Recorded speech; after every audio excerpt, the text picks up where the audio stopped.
Vice President Kashim Shettima has said President Bola Ahmed Tinubu is committed to fulfilling his administration's promise and building a Nigeria where workers can attain their full potential.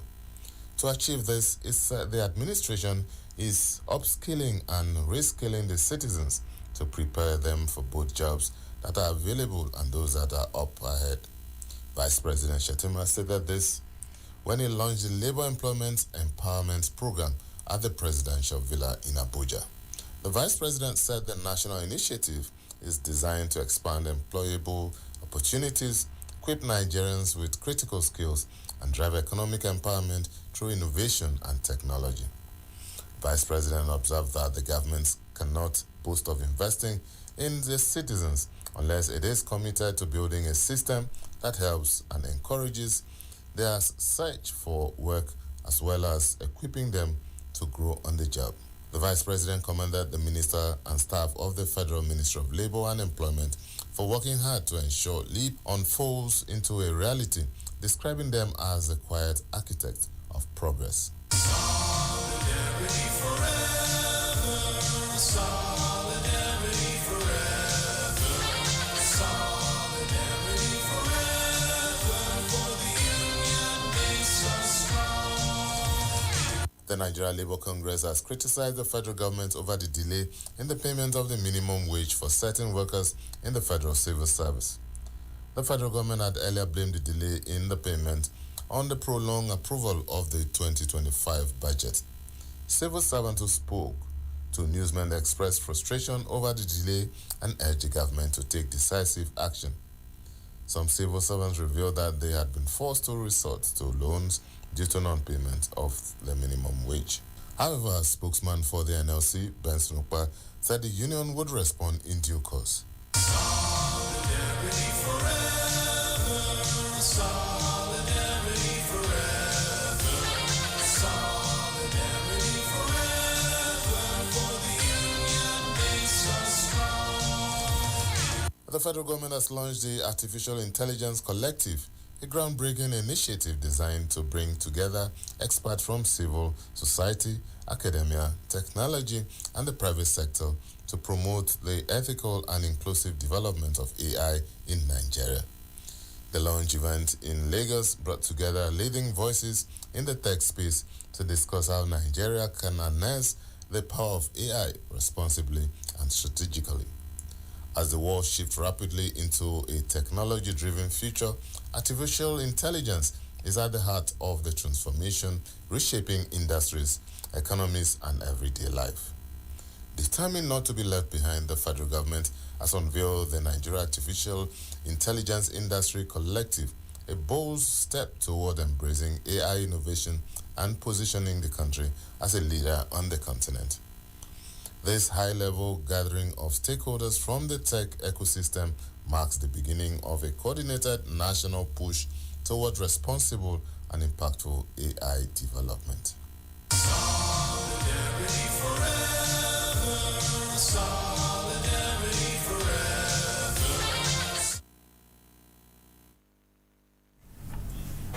You are still listening to Labour Forum on Citizen 93.7 FM, Abuja. You can also join us on live streaming on Citizen FM 93.7. Just type in Labour Forum. You can also join us online at www.citizenfm.ng or on any of our media platforms. Facebook at Citizen FM Abuja, Instagram at Citizen FM 937, and on X at Citizen FM 937. Today, my guest is Comrade Ado Sani Minjibi, National President, Medical and Health Workers Union of Nigeria, National Chairman, Joint Health Sector Union. He is also the chairman of the West African Health Sector Union Network, which we call WASUN, and the National Deputy President, Nigeria Labour Congress, among other responsibilities.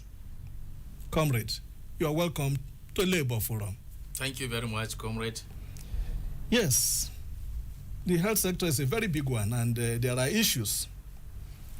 I want to ask you, as the national president of Medical and Health Workers Union, the largest union in the health sector, and also the chairman of JOHESU, that comprises the industrial unions in the health sector, what are the most pressing challenges facing the health workers, and how do you plan to address them? Thank you very much, the president, comrade Anthony Ogabon. First and foremost, as you rightly said, I am the president of the Medical and Health Workers Union of Nigeria, and equally the national chairman of JOHESU. And JOHESU comprises of a lot of affiliates in the health sector, excluding the medical doctors and nurses in the country. So, Viale, if you spoke about the challenges in the health sector, I can say that we cannot single out medical and health alone, but it can be treated under the Joint Health Sector Union, because almost all the issues under reference are the same. So the majority of the issues or challenges the health workers in this country, particularly those under JOHESU, and generally all the health workers, including even the medical doctors and nurses, are almost the same. First and foremost is that as the president of Medical and Health Workers Union of Nigeria, the leadership clicked almost 1 year in the last March this year. And at the JOHESU level, I was leading there for a few months, but I was able to understand majority of the challenges. Even there are some challenges that were there for a decade. If I said a decade, it means they are there for almost more than 10 years. And the why I said so is because the most pressing issues under this leadership of JOHESU are two. One is the issue of CONHES adjustment for health workers in this country. CONHES adjustments means that, as you are aware, sometimes few years ago, new salary structures for health workers was adopted in this country, where we have CONMES, which is solely for medical doctors, that is consolidated medical salary structure, and we have CONHES, which is consolidated health salary structure. These two salary structures for health workers were born in the same day. And there was an MOU that because of the relativity that was taken care of by the National Salary, Income and Wages Commission that time, that between the two salary structures, that tinkering with one automatically translates to adjustment of the other. But in 2014, I can say precisely, under the leadership of President Goodluck Ebele Jonathan, the CONMES salary was adjusted, and even not once, I think about 2 times before before President Muhammadu Buhari, and no adjustment was done to CONHES. So this is a major challenge that under the JOHESU leadership we have been fighting for the last 10 years, and the issue was now referred to Presidential Committee on Salaries, which is still under that committee. So we are still pressing for that, despite the numerous calls and numerous pressures we have been getting from our members, because this is a clear breach of trust and clear breach of the MOU signed during that time, because it was said that once one is adjusted, automatically the other one should also be adjusted. So I am saying that this is the major challenge facing health sector, health workers under the aegis of Joint Health Sector Union. And the general issue also facing both the JOHESU members and those under the CONMES, that is the medical doctors, is the non-payment of 7-month arrears of 25 and 35% review of our commerce and conhests. We still have 7 months outstanding arrears, despite so many pressure at the Federal Ministry of Health and the IFES and the Budget Office, but these arrears were yet to be paid. And anytime the government is saying that this is as a result of the non-implementation of the 2025 budget, as I heard earlier in your news, and initially they said it was not captured in the 2024 budget. So we insisted and follow up at the Budget Office to ensure that it was captured in this year's 2025 budget. But they are saying that it has not been implemented up to this level, and we are barely in the month of April. So we begin to wonder when these arrears will be paid. Then sadly is the issue of increase in the retirement age of health workers from 60 to 65 years. This is very important to us because of the issue of Jaffa syndrome. A lot of health workers are leaving the country, and at the same time there is need for mentorship, because even if you are employed today, you have to follow some certain years and gain that experience before you reach certain level. And once we lose that category of workers, I think the health sector will equally suffer. So that is why we are advocating for the increase of the retirement age of health workers from 60 to 65 years as done to our colleagues in the education sector. We have to seize this opportunity and appreciate and commend the President and Commander-in-Chief of the Federal Republic of Nigeria, President Bola Ahmed Tinubu, and the members of the Federal Executive Council for giving explicit approval, which we were informed through the coordinating minister, Federal Minister of Health, Professor Ali Pati, that the President and the Federal Executive Council have given approval for that, but he directed that it have to follow due process by taking the issue to the National Council of Establishment. So presently, there was a committee that is working on that, so that they will write a memo to the National Council on Establishment, which we hope and pray that they will give their approval. So we want to urge the committee to expedite action so that this issue will be a bygone issue. Apart from that, we have some little also challenges.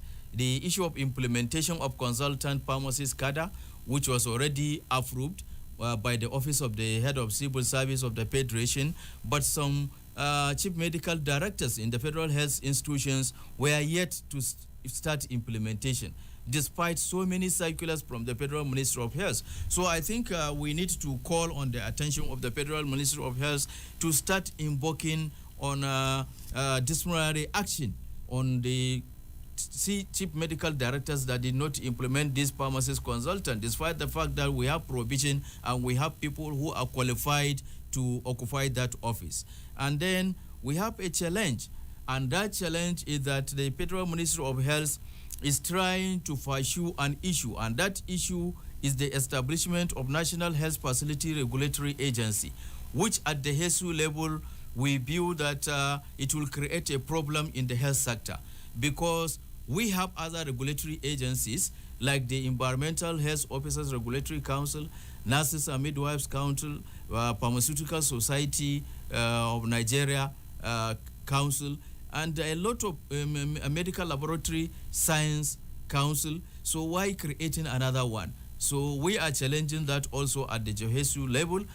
So this is part of some of our challenges presently, and a lot of more that time will not permit me to say it. But despite all these challenges, I want to commend the health workers of this country, because they are still trying their best to provide effective and efficient services to the teeming populace, despite the fact that the number or ratio of patients to health workers is very high. Because if you look at the ratio that, for instance, a doctor or a medical doctor is supposed to see 50 patients per day, I think in some hospitals, the medical doctors are seeing more than 300 patients per day. And a health work is something that somebody has to be composed, somebody has to be in a complete physical and social pit before he supposed to do it. But all of these, our health workers are still trying their best. Thank you. Yes, thank you. Thank you, Mr. President. Maybe as a follow-up question, there's no doubt that the health workers are putting in their best in spite of challenges. But what do you think that the government could do, you know, maybe in terms of providing better facilities to improve health services to the people?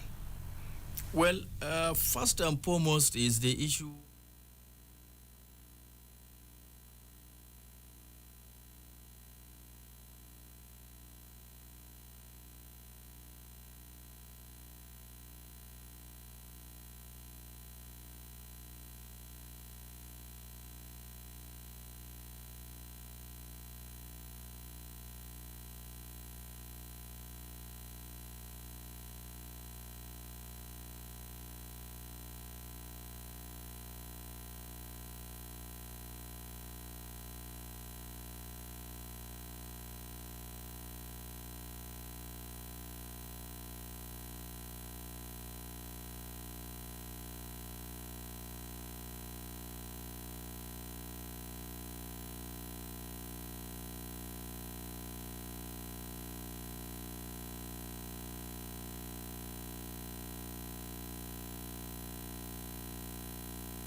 Not hearing it.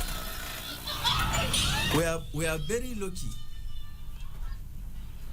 Go ahead.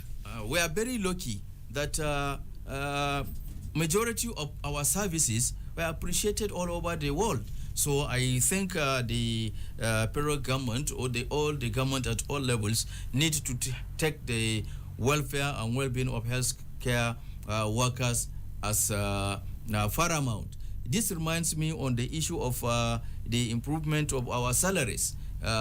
Salary is very important because all the workers depends on their salary. So I think there is need for review of the health workers' salary because this is mostly what attracts the health workers to go out of the country.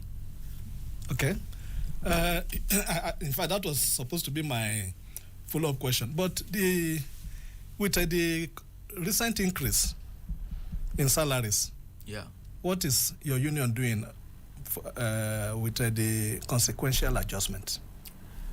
Well, consequential adjustment is part of the national minimum wage because whenever there is a review of the national minimum wage, we expect there should be consequential adjustment as a result of those people who are above the national minimum wage. What I mean here is that if the new national minimum wage was reviewed from 30 to 70,000, especially in the health sector and other sectors of the economy, there are some workers who earn above 70,000. So what do you do to them to ensure that they also got their own increase as a workers? So that's the reason for consequential adjustment. So in the health sector also, we are supposed to benefit from that consequential adjustment. But at the federal level and from the report we are getting from majority of the states, there is little increase in the salary of health workers. So that warrants us to write a letter to the Federal Ministry of Health, reminding them of the need to have a proper consequential adjustment for the health workers under the aegis of JOHESU. And our colleagues also from the Nigerian Medical Association and equally the Nigerian Nurses and Midwives also wrote to the Federal Ministry of Health. But these letters were referred to the National Salary and Income Commission, and just I think last week we received a letter from the Federal Ministry of Health that the National Salary and Income Commission replied the Federal Ministry of Health that the issue was been tabled also before the Presidential Committee on Salaries for further necessary action. So I want to assure our health workers in the country that we will continue to follow up, because that is a right, it's not a privilege. I believe that we are supposed to also have our consequential adjustment as done to other public workers in the country. Okay, Mr. President. This issue of talking about the new minimum wage brings me to the issue of some states. Very disturbing report that some states are yet to implement the national minimum wage. The president has said severally that with the removal of oil subsidy, most states are getting 3 times their allocation from the federation account. Why will states refuse to implement? And as a top official of the Congress, Anjo Hesu, what are your plans to ensure that these states are empowered to compel their government to implement the minimum wage for workers in the states? Because the minimum wage is an act. It's a law that should be respected. Your response, please. Well, I think it's very important that we should always abide by the rule of law. As you rightly said, that the national minimum wage is an act, and it's supposed to be implemented immediately it was passed. But unfortunately, as you said, despite the numerous intervention of the leadership of the Congress, some states are yet to start implementing the new national minimum wage. This is an breach to the rule of law. I could remember in one of our meetings at the Nigeria Labour Congress, there was a committee set up by the National Executive Council of the NLC to monitor implementation in all the states of this country after passing the act. But what they did, some of the governors, is that they signed an agreement that they agree that they will start implementation. But unfortunately, they kept the agreement aside and decided not to implement. Or in some states, despite the agreement, without any committee to agree on the table of implementation, they will just start implementation the way they like. And this is not the process. So I want to tell you that even in our last National Administrative Council meeting of NLC at Adamawa in Yola, I think barely last month, we discussed and appraised all these states. And we find out that more than 10 states have signed an agreement but does not start implementing.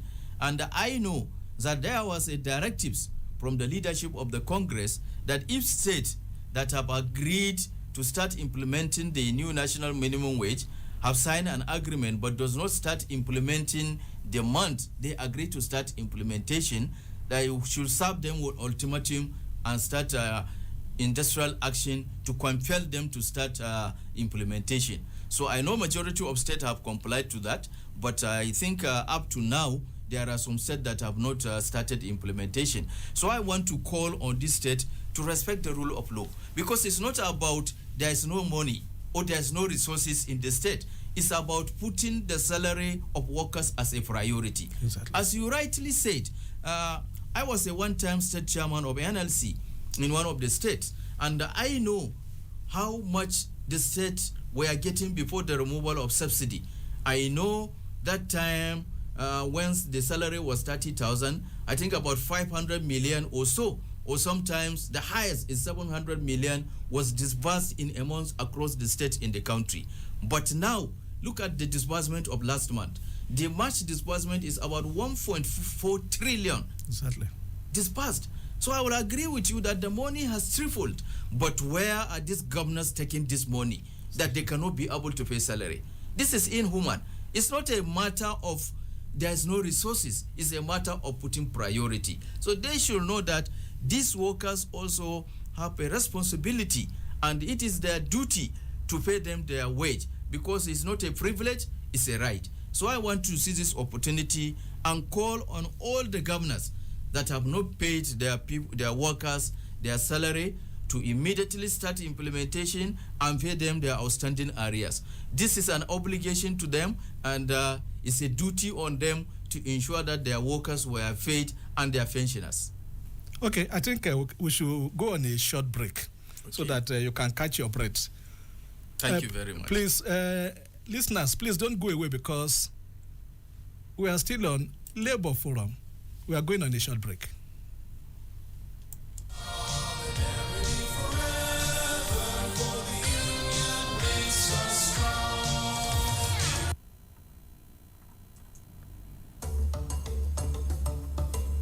Hello, Abuja. You are listening to 93.7 Citizen FM, the latest radio station based in Nigeria's capital. Our station seeks to broadcast a broad mix of culture.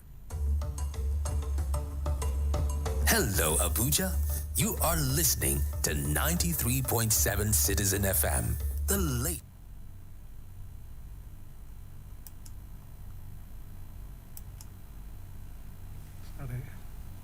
radio station based in Nigeria's capital. Our station seeks to broadcast a broad mix of culture and views with priority given to development programming to enable residents share ideas and opinions, music and drama. At Citizen FM, we believe in progressive talk and solution-driven conversation. Our aim is to build a united Nigeria by bringing people of diverse culture together through communication. Enjoy listening to 93.7.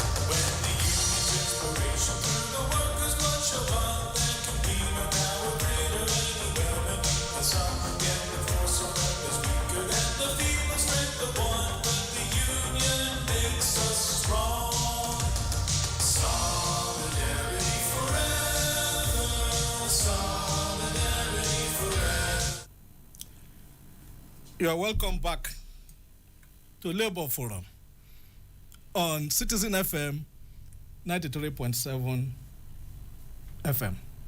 Comrade President. Yes, thank you. You're welcome back. Thank you. I know your union, you believe in gender equity.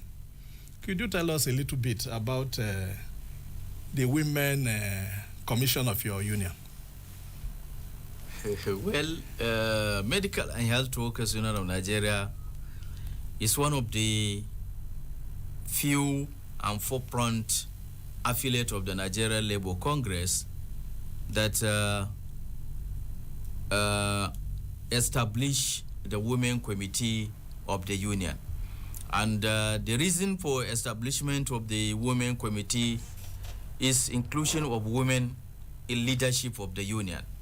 And for years, we have been doing well because we have leadership of Women Committee in all the 36 states at the FCT under the aegis of Medical and Health Workers Union of Nigeria.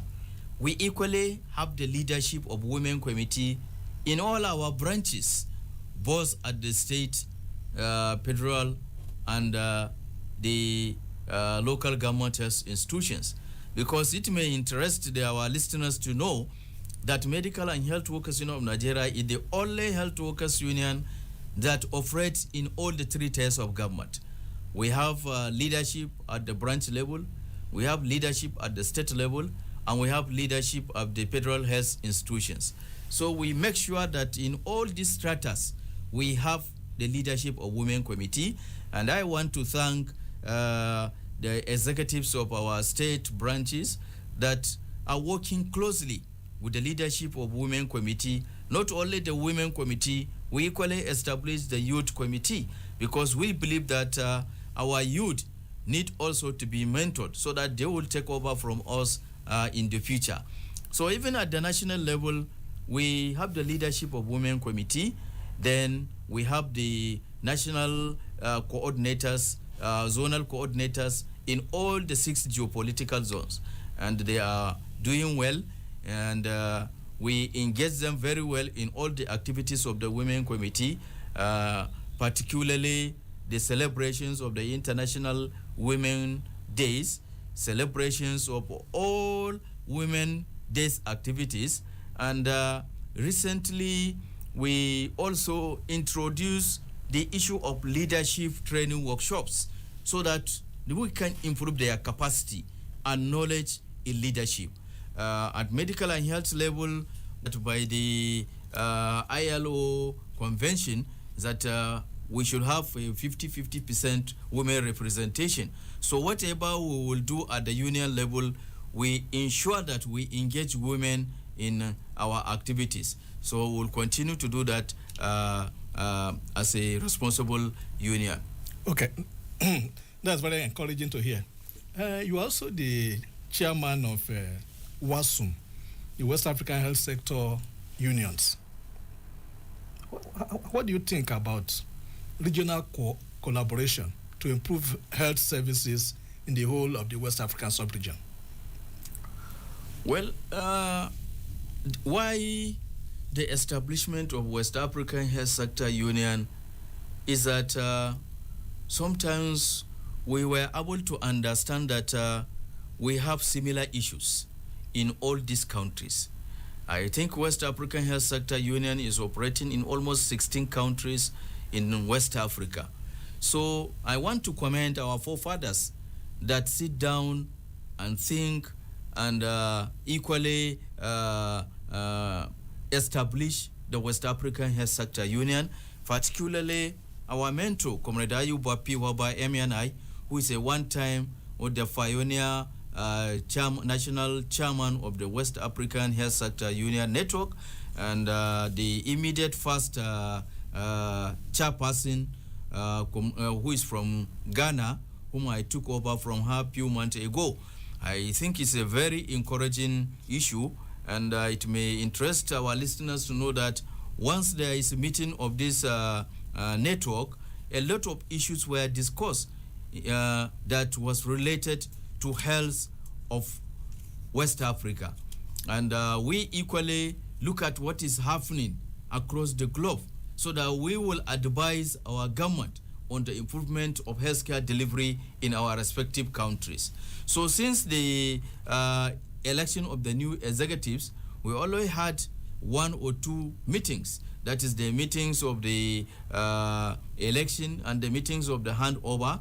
And very soon we will equally meet in one of the countries under the aegis of West African Health Sector Network, look at our challenges in all the respective member countries, then look at the way forward and suggest the relevant solutions. And usually after the meeting, we used to issue out communique that will go around all our members in the member countries. We equally write to the leadership of our countries, especially through our Federal Ministry of Health, to inform them that this is what is happening in country A and this is what we are supposed to do. And there is need for uniformity in some of our activities as health workers and as West Africa, because as I said earlier, we have similar challenges, including the diseases and prevention and everything. So we will continue in that perspective, and very soon we will meet at that ages and we will come up with our communique. Okay, Mr. President, but you know of recent, some of these countries in West Africa fell into military rule. Yeah. Niger, Burkina Faso, Mali, and there has been some diplomatic problems with ECOWAS. I don't know. Does that same problem affect WASUM as a group? No, we as a workers, we are not politicians. As workers, I think that will not affect us.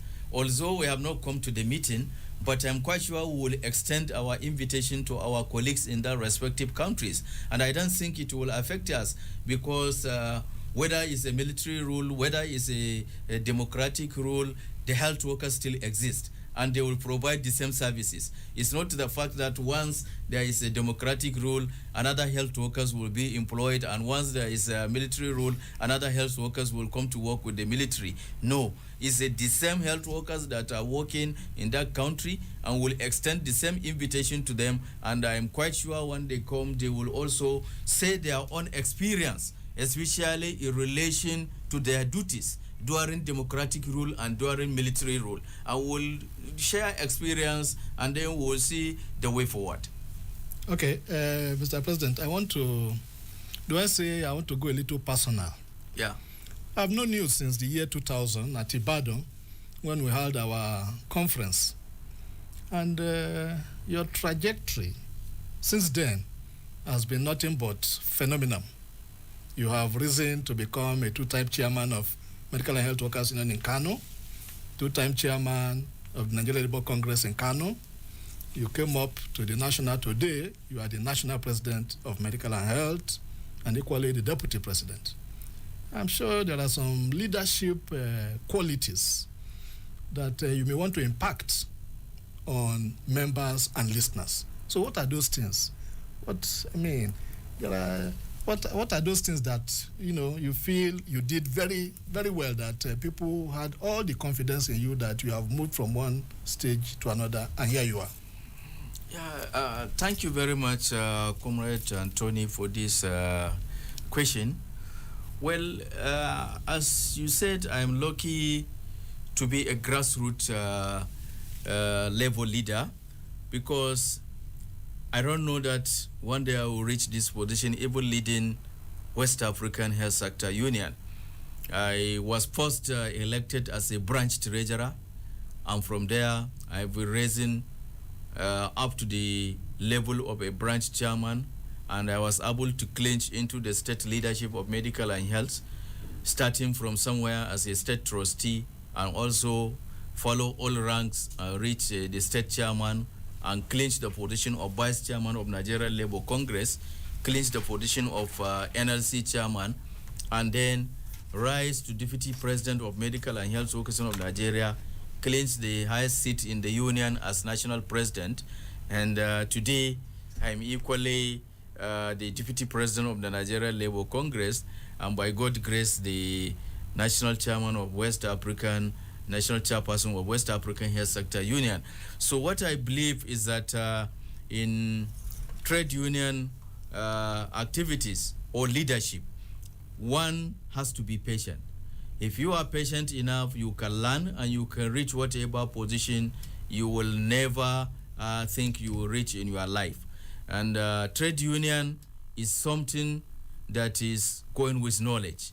You have to learn from your mentors. You have to learn. It's not something that you come and occupy within one day. No, it has to do with experience. You have to be expanding your knowledge day to day so that you can reach whatever position. And secondly, you have to be loyal, because without loyalty, you will not learn. You have to be loyal to your superiors. If you are loyal to your superiors, you will learn and you will reach whatever the position you will never think you will reach. And the last issue in every administration or leadership is the three key issues. That is honesty, transparency, and dedication. You have to be honest in the discharge of your responsibilities. You have to be transparent in leadership, and you have to be dedicated in that leadership. If you have these three qualities, you will reach whatever position, because there is no need even for you to come and be conversing for position. The members will see all these qualities in you and decided that you should continue to lead them, because they know that you are doing the right thing. So this is just my advice to the incoming young generation of our labor leaders. Very well. I cannot stop. We cannot end this program without asking you, with this issue of kidnapping, terrorism all over, what is the union doing specifically to protect members from kidnapping and being victims of insecurity? This is very important because it's something that is disturbing us very well. Each level of insecurity is increasing day by day in the country, especially to the fact that we as health workers, we are at the forefront because our members are all over the country, both at the rural areas and everywhere. So I think part of what we are doing is first and foremost is the issue of sensitization. We used to sensitize our members that they should always be security conscious while discharging their responsibilities. You'll see that if a health worker is on call or is on night, you just don't have to leave your house to take any bike and go to the hospital on call. No, try to have the hospital bus or the hospital vehicle to convey you from your house to the hospital. And once you are done, let the hospital vehicle convey you back to the house. And whatever you are doing, you should try to be very, very security conscious. Because if I tell you the number of members that we will lose, especially in the Northeast during this insurgency, you will pity us. So I think it's very important, and we equally call on the federal government and all the sub-nationals to intensify more efforts in curbing the insecurity. And the issue of insecurity is always linked with unemployment, to me. So I want to call on government to ensure that though we have to commend the government, especially on the issue of entrepreneurship, because not only the issue of employment, we need also to give more things that will make people to be more dependent. So if people are busy, this issue of insecurity will be very minimal. So I think it's very important. We have been calling on government at our all level and the level of Nigerian Labour Congress and the other center, the Trade Union Congress, especially on the issue of insecurity generally, not only for workers, but for the entire citizens of this country. Because it's something that if there is no security, there will be no development.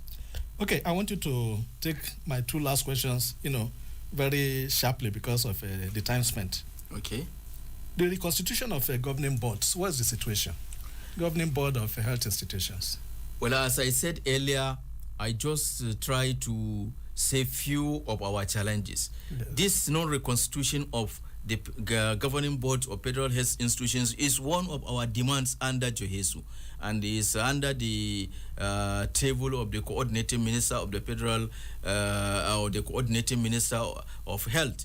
And what we are saying is that establishment of these governing boards will equally provide efficiency and effectiveness in the discharge of responsibilities of our federal health institutions, because there will be check and balances. But now that there is no board, everybody can do whatever he likes, because there is nobody that is overseeing what he is doing. So we want to seize this opportunity also and urge the Federal Ministry of Health and the federal government to ensure prompt implementation of these governing boards in our federal health institutions, because they are very important and they will improve our services in health sector delivery. Okay, then finally, I don't know whether you are abreast with the whistleblower policy, which the union did at Federal Medical Center, Owerri. But at the end of the day, it seems those who blew the whistle are the victims. If you are conversant with this, what is the position today? We are still on that issue, but the more important issue is that I think that is why the policy of the whistleblowing is not going smoothly. Because if those who are the whistleblowers could not be protected, then there's no need for people to be doing the right thing. So I want to urge the government at all levels to ensure protection of the whistleblowers. And at our all level, we are still following the issue, and by the grace of God, we will see its logical conclusion.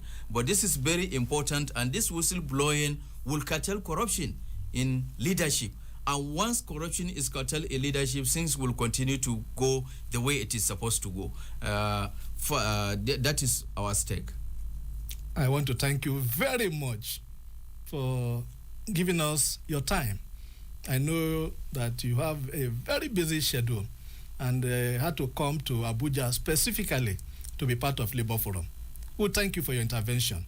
It has been very much interesting speaking with you. Thank you very much. I also appreciate you, and I want to thank you and thank the management of the Citizen FM for providing this forum, which is Labour Forum. Especially, I know this forum will benefit majority of our workers, majority of our members, and by extension, the entire Labour family. Thank you. Okay. Listeners, especially our comrades, that has been our package this week on your program, Labour Forum. Once again, my guest has been Comrade Adesani Minjibi, National President, Medical and Health Workers Union of Nigeria, National Chairman, Johesu, Deputy National President, Nigeria Labour Congress, and Chairman of the West African Health Sector Network, WASU. Until we come your way again next week, I am Anthony Oragbon. Bye for now.